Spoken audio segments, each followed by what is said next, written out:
पंचायत चुनाव में नैनीताल जिले में बड़ा उलटफेर देखने को मिला है। जिले की निवर्तमान जिला पंचायत अध्यक्ष बेला तोलिया को हार का सामना करना पड़ा।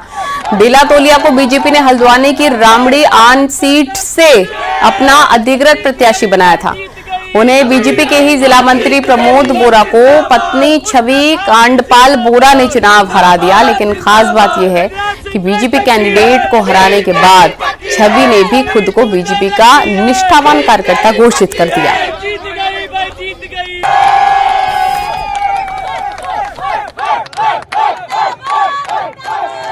मैं बीजेपी जो भी हम कहेगा हम बीजेपी के अनुसार ही चलेंगे, बीजेपी के नेतृत्व के अनुसार चलेंगे, क्योंकि पूरे चुनाव में हमने अपने को बीजेपी से बाहर नहीं माना है।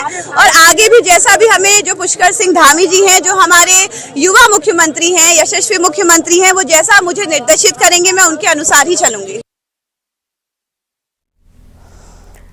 और देहरादून की चक्राता से खबर, कांग्रेस के सीनियर नेता और पूर्व प्रदेश अध्यक्ष प्रीतम सिंह के बेटे को जीत मिली है। अभिषेक सिंह कांग्रेस समर्थित प्रत्याशी के तौर पर जिला पंचायत सदस्य का चुनाव लड़े और ब्रुनाल बास्तील सीट अभिषेक सिंह ने जीत ली है। अभिषेक सिंह पहली बार चुनाव लड़े थे और बड़ी जीत दर्ज की है।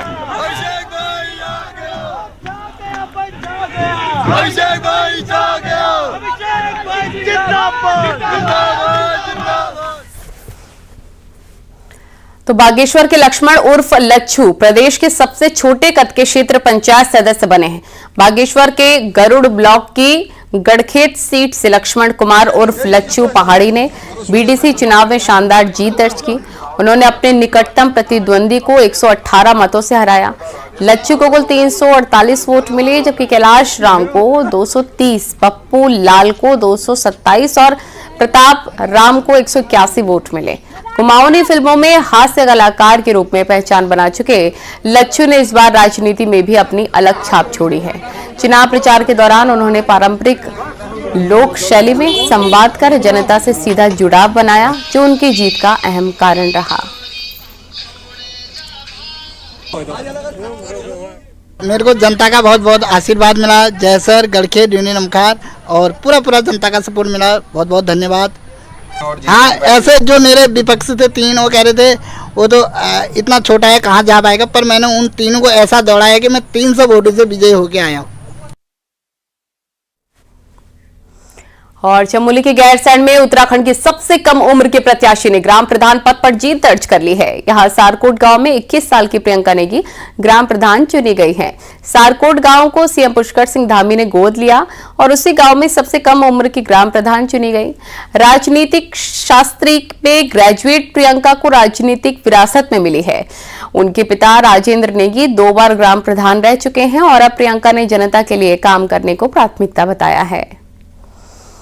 सबसे पहले मैं अपने गांव के विकास के बारे में बोलती हूँ। हमारे गांव में पहले इतनी सुविधाएं नहीं थी, इतनी जो आज मुख्यमंत्री ने दी है हमारे गांव को, इतनी सारी सुविधाएं नहीं थी। मैं अपने गांव के सबसे पहले अपने गांव के महिलाओं को जागरूक करना चाहूँगी।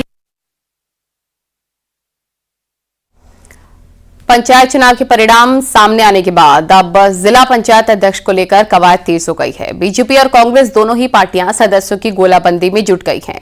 कांग्रेस का कहना है कि परिणाम तो अच्छे हैं, लेकिन उसे सरकार और राज्य निर्वाचन आयोग पर भरोसा नहीं है।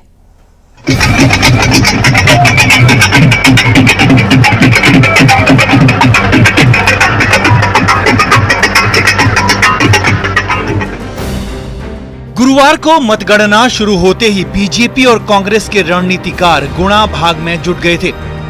धीरे धीरे रुझान आना शुरू हुए तो सियासी दलों में हलचल भी उसी के साथ तेज होने लगी। सबकी नजर थी जिला पंचायत सदस्यों पर, क्योंकि अब इनके समर्थन से ही 12 जिलों में जिला पंचायत अध्यक्ष चुने जाएंगे। कांग्रेस प्रदेश अध्यक्ष करण महाराज सुबह से ही कांग्रेस भवन पहुंच गए थे, जहां से वो लगातार पूरे प्रदेश का अपडेट ले रहे थे। महाराज ने कहा कि रुझान तो अच्छे हैं, लेकिन उन्हें राज्य निर्वाचन आयोग और राज्य सरकार पर भरोसा नहीं है। देखिए, टारगेट तो हमेशा सारी सीटों को जीतने का रहता है। हम कोशिश कर रहे हैं, रिजल्ट्स पे हमारी नजर है। अच्छी सीटें जिला पंचायत की हम जीत रहे हैं, लेकिन सरकार और इलेक्शन कमीशन पर भरोसा नहीं। बीजेपी ऑफिस में भी खासी चहल पहल थी। पार्टी की ओर से चुनाव का जिम्मा संभाले ज्योति प्रसाद गैरोला सुबह से ही अपनी टीम के साथ गुणा भाग में जुटे हुए थे। शाम होते होते बीजेपी ने दावा किया कि उसके समर्थित ज्यादातर उम्मीदवार जीत कर आ चुके हैं। कांग्रेस के सवाल पर बीजेपी का कहना था कि कांग्रेस को तो कभी भी किसी बात पर भरोसा ही नहीं रहा। अगर जिला पंचायत के सारे परिणामों को दलीय आधार पर उसका आकलन करें तो भारतीय जनता पार्टी के जो अधिकृत प्रत्याशी हैं, भारतीय जनता पार्टी के विचारों के प्रति अपनी निष्ठा रखने वाले कार्यकर्ता हैं, इनकी एक बहुत बड़ी संख्या जीत के आ रही है। देखो, कांग्रेस का तो कभी भी किसी चीज पे भरोसा नहीं रहा। देश की सेना पे भरोसा नहीं है, देश के लोकतंत्र पे भरोसा नहीं है। ब्लॉक प्रमुखों की बात हो या जिला पंचायत अध्यक्ष की, राजनीतिक जोड़तोड़ और समीकरणों का ये खेल अब निर्णायक मोड़ पर है। अब देखना ये होगा कि सत्ता की ये जंग जनादेश के सहारे तय होगी या फिर जोड़-तोड़ के समीकरणों से। देहरादून से न्यूज़ 18 के लिए सुनील नवप्रभात की रिपोर्ट। खबरें जा रही हैं, रुकेंगे छोटे से ब्रेक के लिए।